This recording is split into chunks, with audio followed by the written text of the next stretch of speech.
G'day fellas and welcome to a casted game. Spawning in over on the southeast side of the map, playing as the Red Russ, we have got Puppy Paw. Did I say Russ? I meant the Red French. We've got the Red French player Puppy Paw. Spawning in over on the opposite side of the map, playing as the Mongols in the color blue, we have got Beastie Cutie. You know, I was recently on Beastie Cutie's stream and he said, Drongo, I got a question for you. Why do you always call me Beastie Cutie? Why don't you just call me Beastie?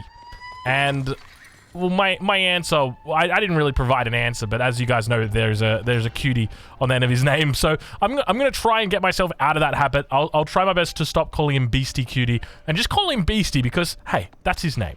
And he's a cutie, and that's why he's got cutie on the end of his name. But this map is Highview, and obviously we're in Game 3 of this series now. If you're unfamiliar with this, if you're watching this on YouTube, well, I've got good news for you because not right now, but within an hour of this video going live, Golden League, the Grand Final, will be up. And one of these two players will be through to the Grand Final. So you'll be able to watch as one of them fight it out, and guess what? I'm going to be casting that one as well. So make sure you jump over there. I will be casting that one up. I'll be leaving the link in the description of where you can catch it. And let's talk a little bit about where we're at, where we're metagaming, mind gaming, all that kind of stuff right now, because we got ourselves a little bit of mind games going on right now. So we've got Puppy Paw, who had the option to pick the Rus here. He had this map, Highview, as a home map. And he picked the Abbasid in the last game. Beastie Cutie picked the Rus in the last game, which basically means that Puppy Paw essentially guaranteed that his enemy, or not essentially, he did guarantee that Beastie Cutie can't pick the Rus here. So that means that Puppy Paw has got an open Rus spot. Now, Beastie Cutie knows that. Beastie Cutie knows, okay, well, I can't pick the Rus, but he can. So what I'm going to do is I'm going to counterpick him, and I'm going to pick the Mongols, because that's typically considered a pretty decent matchup. If you can play Mongols into Rus, you're pretty happy with that as the Mongols.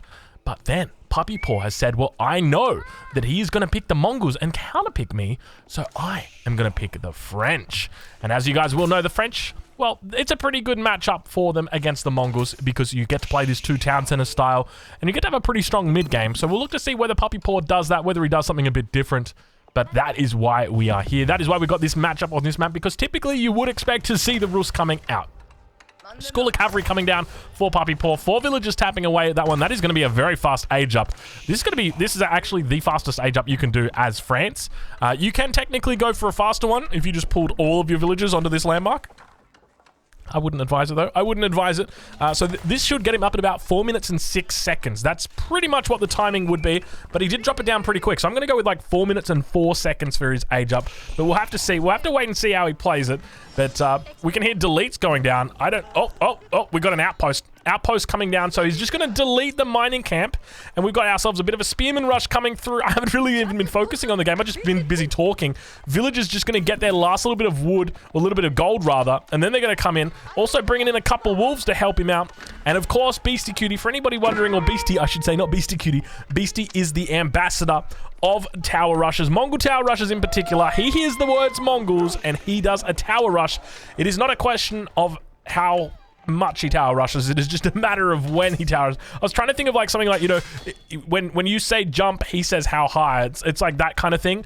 And when you say Mongols, he says tower rush. But you can see that first outpost going to be coming in. Nice little spot he's got in here for it. It's going to be really easy for Puppy Paw to readjust these villagers down towards this position, but then obviously Beastie says, well, I'm just going to put an outpost over here. I'm going to make sure I secure up both sides of this wood line. And now the question goes, you know, from here, where does Puppy Paw look to expand? Because obviously Beastie is going to be dropping down his outpost here, so Puppy Paw will expand over towards this wood line, and this is a very easy expansion for him. Now, for anybody wondering about how to defend against this, Puppy Paw is putting on an absolute clinic. So if you're playing the French and you're going up against a tower rush like this from the Mongols, it is very easy to do. So this was pioneered by the Mister. If you've ever watched or witnessed the Mister play, then you would be in love with his playstyle, because it is what we're witnessing right now. So basically the idea is that Puppy Paw is looking to gather up as much wood as possible, and he's trying to get enough wood to drop down an archery range. Now, I could have dropped down the archery range right now. In fact, there we go. He drops down that archery range. And he could actually go off the straggler trees, but he's not going to do it because he does have a pretty good open position down here towards the south. We do see that outpost does get up, and then as a result, Puppy Paw moves back for it. But with this coming up, this is going to be a key part of it. The second part is the School of Cavalry. You can see he's not making knights here. Instead, he is making scouts. And the idea here is that scouts actually get the same amount of torch damage that a knight or a horseman gets. So why would you make anything else? You just make those bad boys. And that's exactly what Puppy Paw is doing. And then from there, he'll look to retake his gold and then turn this into professional scouts. So really smart moves from him. Archery range is going to be coming out, and this was why I was a bit curious about this lumber camp, because realistically you only need like 2 or 3 archers to actually deal with this. But now we actually see on the front side, Puppy Paw are going to be looking to break down this outpost on the forward position. We'll check in with Beastie and see how he's doing. Behind this, we've got an age up coming through. Everything actually going very well for Beastie though.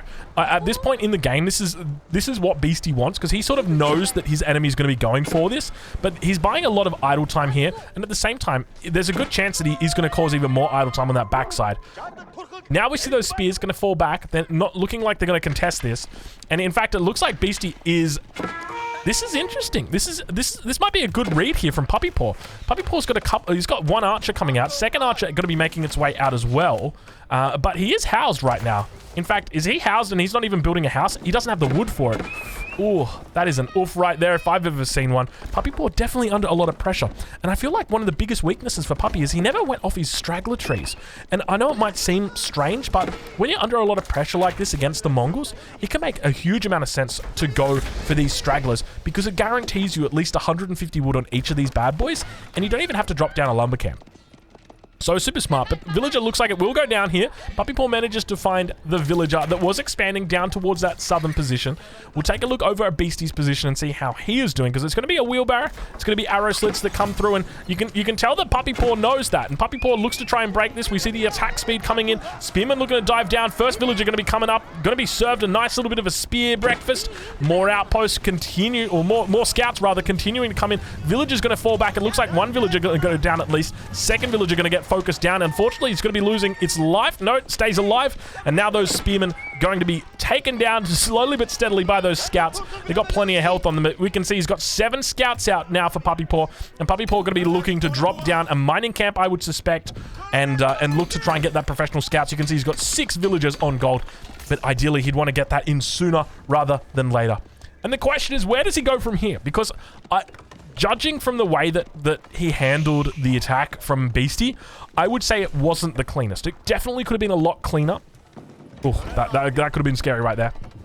So the big error for me was that he went for this lumber camp. I felt like if he just put his villagers on stragglers, like just split them up, like go 5-5-5, you're in such a great position from that, because that's all the wood that you need. You're able to retake this position. You got plenty of food underneath the town center for your scouts. Sure, it's inefficient, but you know what's even more inefficient? Moving your villagers from here to your town center, back out to here, moving them back over to here, moving them to this position, moving them to the outpost, moving them back to here, then to this outpost. You get what I mean, right? And it's a great way to just guarantee that you've got that little bit of safety in your base. But now, moving forward, we see Puppy Paw actually eyeing out a couple of these deer patches, and now we do see that professional scouts coming through for Puppy Paw. So this is exactly what we were talking about. So moving into a more professional scout-orientated focus. Back over on Beastie's side, though, you can see he's starting to gather up that gold. He's sitting at about 450 at the moment. So he's on the way to castle, or at least that's what he's thinking about. But the question is going to be about the food income. You can see that he's got double pasture out. The Uvu a little bit far away, that Uvu. He's actually got an outpost that's sitting down on that Uvu to defend it. And interestingly, had to go for a Gur as well with this position. So this Gur is going to mean that it's really not a good spawn. Let's just put it that way. But now Beastie looking to try and get out more outposts. Will get found out. This outpost going to be going up to 947 health. Now Spearman going to be coming in. The outpost does get cancelled, and that single archer going to be looking to try and tee off on those Spearmen. But we'll take a look over at the base of Puppy Paw and see how he is doing. Puppy Paw still looking pretty decent at this point. I'm just thinking about Mongol spawns and about this spawn over here. This wasn't the best spawn for Beastie Cutie. You can see he still needed to drop down that Uvu for the gold. But I think over here, this would have been a great little spawn for him. So unfortunate that he didn't get that spawn. But now we see the food going to be coming in. Professional Scouts is well and truly in for Puppy Paw. More units moving out as well. And you can see he's definitely struggling with the potential threat that his enemy is putting out. Single horseman actually going to be moving out as well. Second town center going to be coming down for Puppy Paw. And this is what we were talking about. Ideally for Puppy Paw, he wants to be going professional scouts into that second town center. And that's exactly what he is going to do. So very smart moves for him there.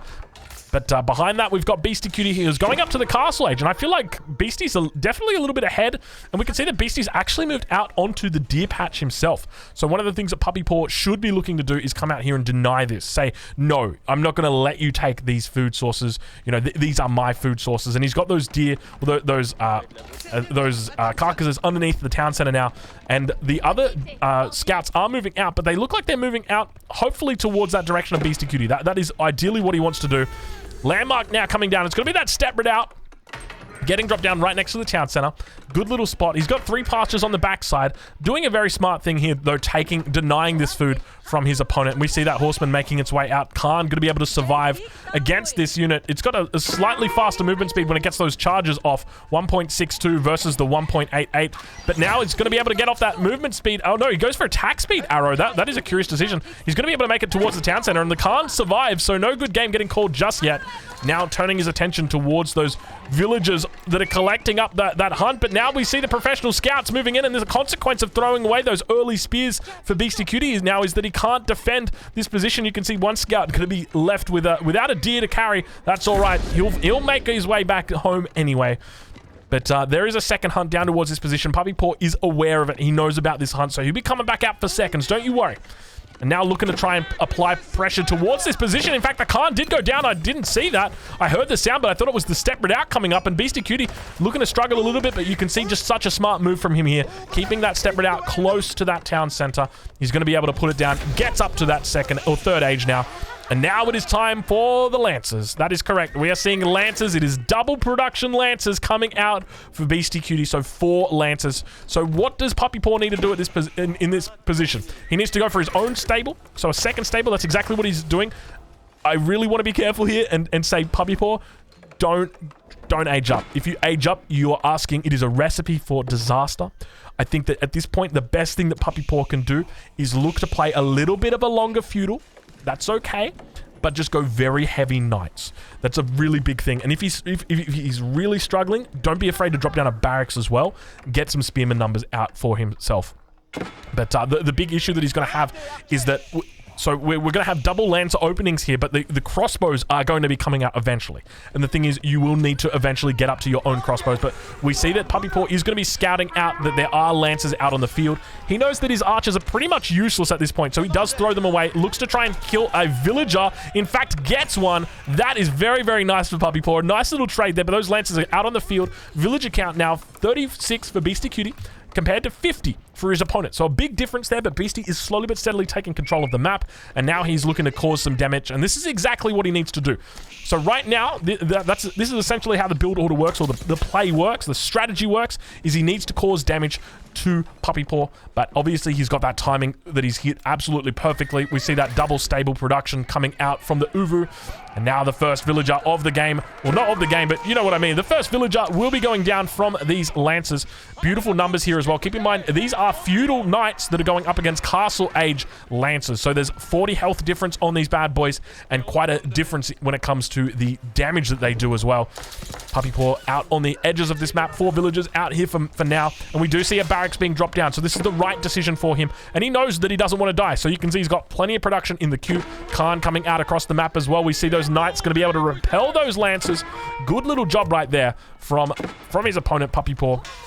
We'll check in with Beastie and see how he's doing. It's going to be a second town center that gets added in from Beastie, so not going into those crossbows just yet. We'll check and see whether Puppy actually scouts it. It doesn't look like he is. He's just doing professional scouts for now, and I think this is one of the hard things about dealing with Mongols. Obviously, when you go into professional scouts as well, is that you tie up your scouts doing this, that you don't really know what your enemy's up to, because naturally you would assume at this point that Beastie is taking the relics and adding crossbows. That would be my natural assumption in this matchup, would be that he's doing that. But it's not the case. It is not the case today. And now some Knights going to be running in. You can see he actually pulls back the low health one. Might be running back to heal that one potentially up. Second low health one comes back as well. He's going to continue applying pressure. And now those villagers on the wood line might be in a little bit of trouble. We can see that Knights are going to be able to repel it. No villager actually goes down. This one's down to about 4 health. And now at the same time, we've got, is that a Knight? No, there's a single scout is actually killing all of these. He's also got the outpost with the sprinkled emplacement on it that's going to be chopping down all of these scouts. And now those more attacks coming towards this position. A second barrack's going to be coming down as well for Puppy Paw. Definitely the right play, the right choice for him. We'll tune in back with his opponent Beastie and see what happens, because we've got the Shaman that is coming out. We've also got double archery ranges, so definitely the right choice here from Beastie. And now coming in to raid once again over on this eastern flank. He is looking to cause some damage out here, slowly starting to siege down this outpost, but doing a great job, and now going to continue heading back towards his base. But I mean, so far Beastie's just playing this absolutely immaculately. I think the big thing as well is the outposts here, just doing such a great job with his coverage of them, already pushing up very, very far. And that's going to be a difficult thing for his opponent to deal with, because say in the event you want to come down and expand to these very safe gold veins, well, you're going to have to run through this outpost. You're going to have to deal with this outpost first. Relics being picked up. I suspect that was towards the middle of the map. Indeed it was. And now Beastie Cutie going to be turning his attention towards that outpost, but we can see there's plenty of Knights. Knight's got to be careful. Knight's got to be careful. What is he doing with the Knights? Oh my lord, the Knights. Oh my god, that could have been terrible. I was really worried. I was concerned right there for his life, but those Knights are looking healthy now, looking very strong. That outpost now actually just going to be firing down upon that Shaman. The Shaman going to be dropping down to 30 health.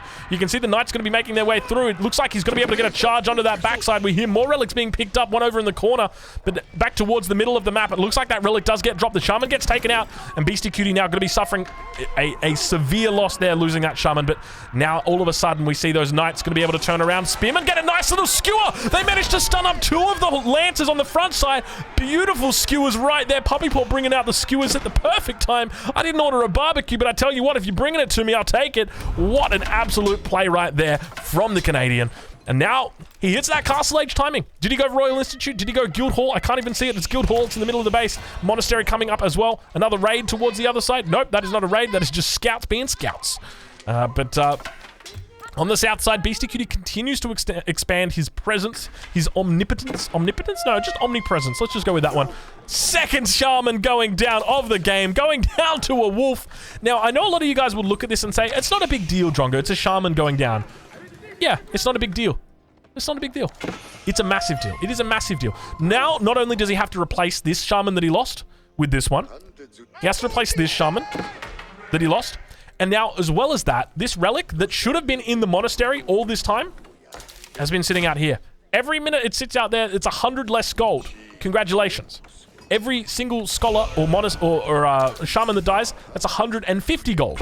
And that gold then gets converted into units, it gets converted into sprinkled emplacements, it gets converted into absolutely all those important things that you really, really want to be keeping a hold of. And so it does make a big difference when you're talking about this level.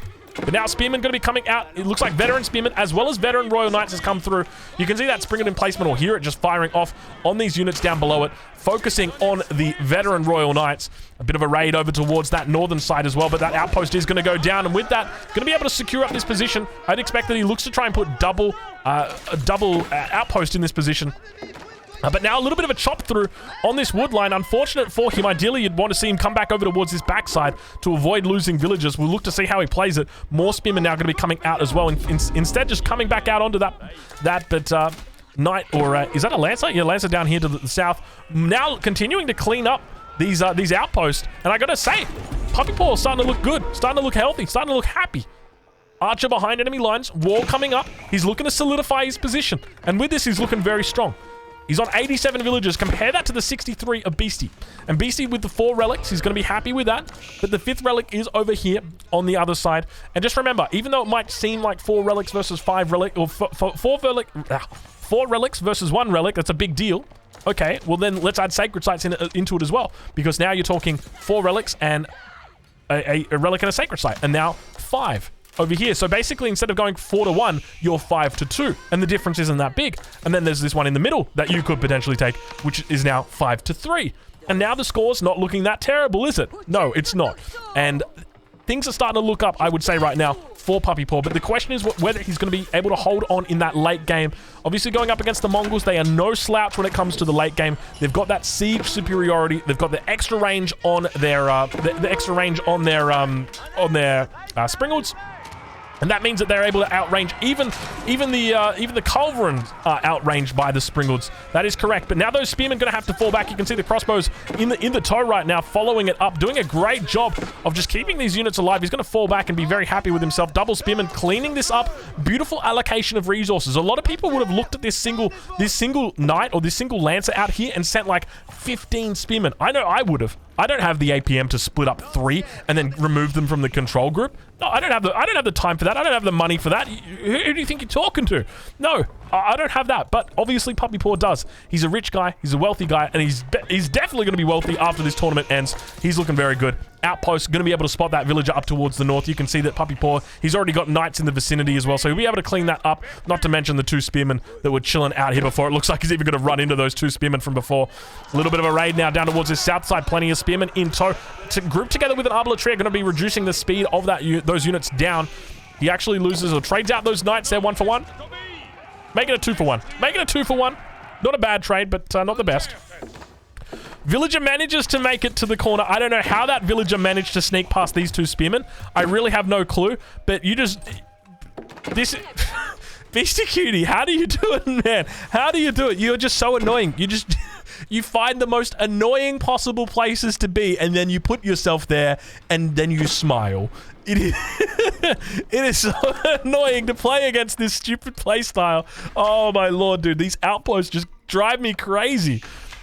We'll check out over how his base is doing, though. We'll have a look at his upgrades. You can see they're all coming through. We've got acid distillation. We've got fertilization. He's got Springald emplacements on the way as well. He's in all the corners, just continuing to solidify these positions. And it really goes to show, like, when players are this happy to just sort of to attribute that many resources down there and just keep them down there for such a long time, it really goes to show how strong outposts are. The fact that he's happy to send a villager down there, drop down multiple outposts, and just be annoying, because when that transition does happen, that's going to cause his opponent. He's investing right now. He is an investor.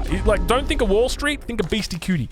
This is investment. This is top level investment stuff right here, because this isn't going to pay off right now. This isn't going to pay off in the next 5 minutes. Like, okay, let's take a look. Where does he go if gold runs out? Where does his opponent go? We'll take a look at Puppy Paw. Where's he gathering gold from? Back over here?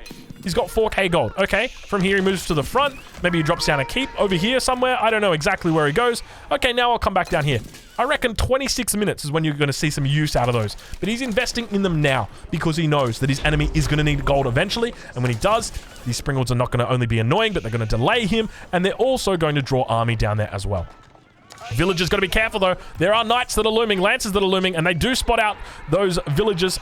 Couple of knights going to be coming out in response. So I say a couple, but I tell you what, I might need 2 hands to count that many knights. That is a lot of knights. That's 10 knights indeed. More raids continuing on the backside. Double Springalds coming through for Beastie Cutie. In fact, only 1 Springald. Second one's just going to be arrow slits. He is being very annoying, very cheeky, taking out that Monk. And now we've got a Mangonel coming out as well. Lance is actually taking a big shot to the face right there. They fall back away from that position, and Beastie just being very, very cheeky. That wall has finally come up. He's not going to have any more issues on that backside, but he's going to need to clean this up. And with that, we can actually see that, look at this. We've got the Springald emplacement one that's being ignored. Villager, by the way.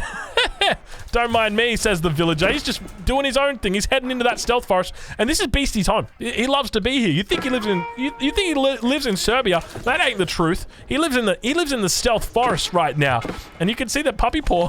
He's chasing him. He's found him out. He said, "Hey, you get back here, mate. You ain't dropping another one of those bad boys down."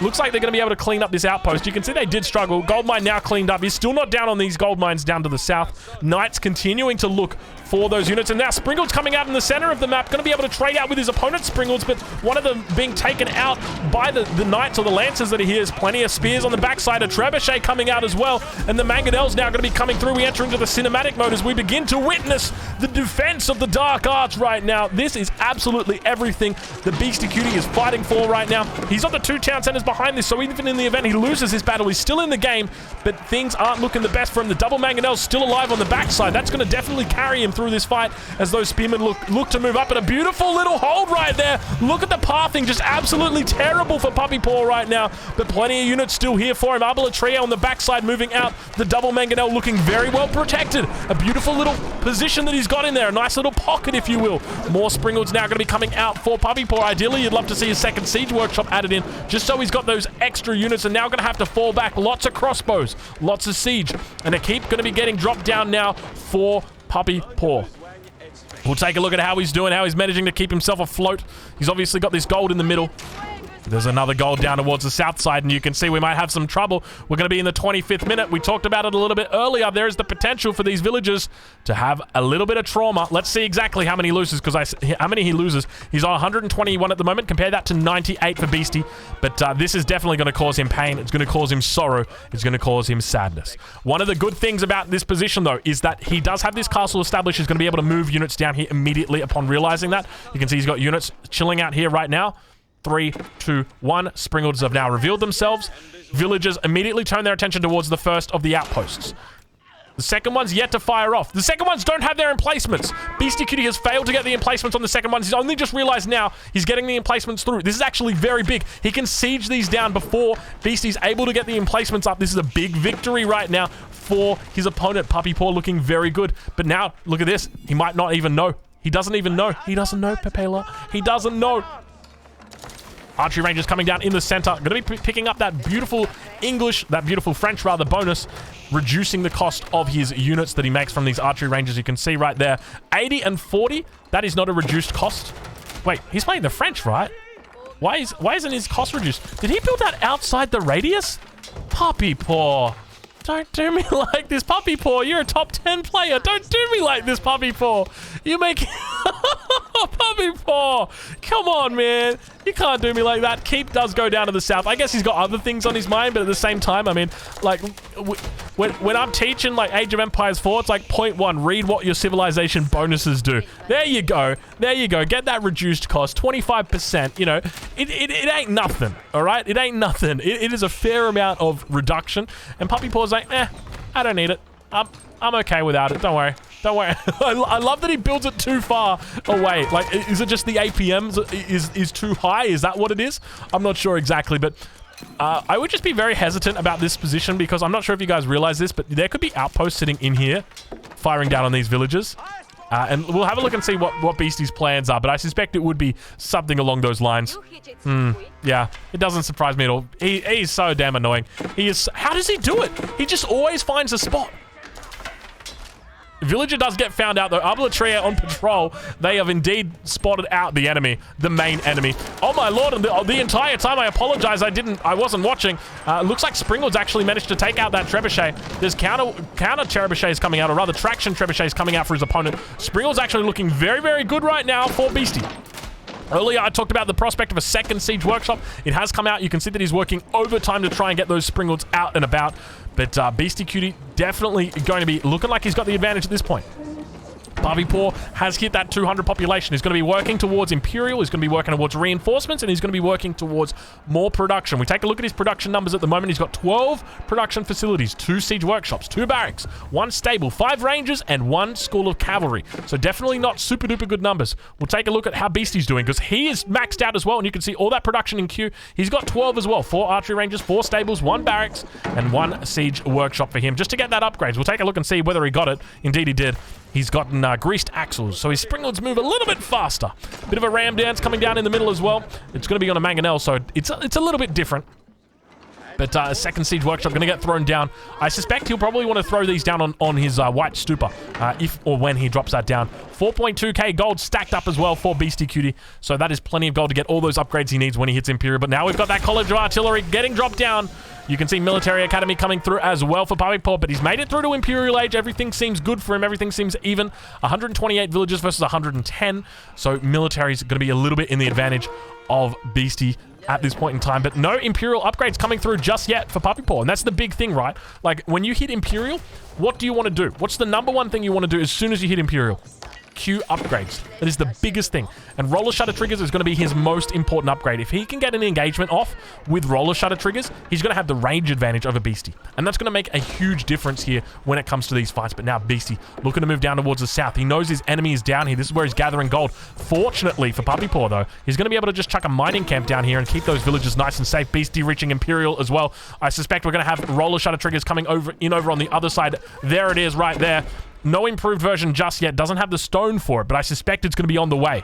He's continuing to push down towards that south. And look, Beastie knows exactly what's up. Elite crossbowmen, elite knights or elite lancers coming through at the exact same time. That's exactly how you play it. As soon as you hit that Imperial, you've got to get those upgrades. And now we see that he's still no upgrades coming through for Puppy Paw at this point in time. Another keep going to be coming up. He seems to have found himself a nice little bit of a window here. Mangonels on the backside might get themselves cut off. And now Arbalatrier going to be able to fight off with those crossbowmen. Ideally, you'd love to be the Arbalatrier in that battle. Roller shutter triggers is already through for the Springlets for Puppy Paw. You can see it's just come through now. Extra 2 range. Going to be able to fire upon these Mangonels. Both of them going down. Beastie Cutie going to be losing out a huge number of his mangoes. And now the Pavis shield needs to get dropped down here for Puppy Paw.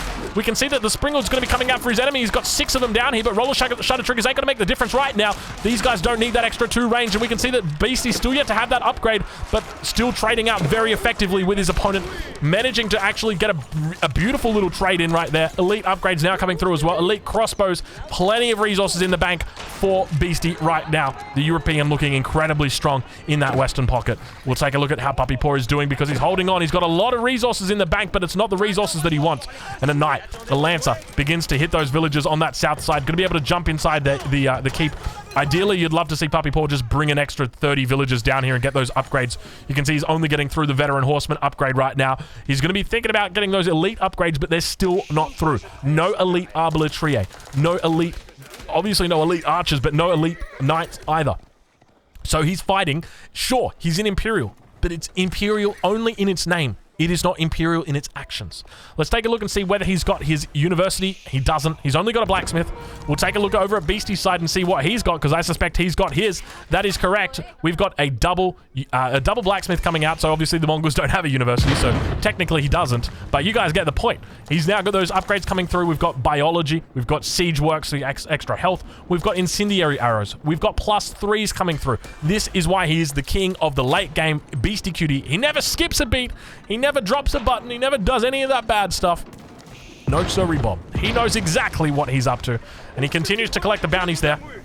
Second, I'm kind of curious right now whether he intentionally threw away those mangonels just to get line of sight on the Springlets and then was able to take out his own or his enemy Springlets with his own Springlets. I think that was actually the play because then that frees up population space as well for him to get these bombards out, and the bombards are going to make all the difference in this late game position. Puppy Paw still yet to see those Imperial upgrades. Puppy Paw, honestly, at this point, just sell your food, sell your wood. You need a market or something right now to sell these resources off, because it's not looking pretty for you. You've forgotten your elite upgrades. You're about to take a fight going up against elite units. You don't have your elite upgrades. You can't be pushing out right now against this Puppy Paw. The difference between these units statistics is massive, and now he does look to push out. We'll enter into the cinematic mode as he tries to force back Beastie, but you can see Beastie's got just emplacements on these outposts and bombards on the back. It's Beastie playing this mechanical style that you always see from Beastie. It is just the typical Beastie Cutie style that you see from the European. It is just impressive stuff. Always coming out in force in these late game positions. Obviously doesn't have access to the keep, so he makes do with what he's got, and that is indeed bombard outposts, and they come out in force. You can see him just getting through all of these emplacements, just firing them off non-stop. These guys do so much damage, and now pushing forward. Pavis shield's actually coming out. The Arbalatrier looking to fight up against the elite crossbowman, but keep in mind, it is not even close. The stat difference between these two is a massive. Extra health, extra damage. The only real thing they got going for them is that extra armor that they get from the Pavis shield, but obviously when they retreat like that, it's still on cooldown, so they're not going to be able to throw it out. Bombards on the backside looking very healthy. He's obviously got access to the Royal Institute, or rather the College of Artillery, which could provide that Royal Culverin, but he just doesn't have the gold for it right now. And now dropping down a whole bunch of stables around this keep down to the south. But remember, he doesn't have the elite upgrades at this point, so he's funneling in units that aren't even elite. And meanwhile, Beastie Cutie sitting on 190 pop, just pumping in units non-stop at this point. He is looking very happy, very healthy. And Beastie Cutie, I suspect, is going to be able to take home this game, because I don't think there's any way that you can really stop him from this position. So many bombards out. Look at the bombard numbers. 7 bombards right now. He knows how to play the late game. This is exactly it. And just pushing up more and more outposts, creeping. The infinite creep of bombards as well as the bombard emplacement outposts. You can see them, or cannon emplacement outposts, apologies. Just able to take out these units. You can see them firing off, causing huge damage in the forces. And good game gets called. 3-0 Beastie QD. He moves on to match point. Fellas, if you're watching this on YouTube, which of course you are, the 4th game in this series will be coming up. It may be the last one, but I remind you once again, make sure you go and check out EGC TV, because right now, it should be live over on Twitch, the grand final, and I'll be casting.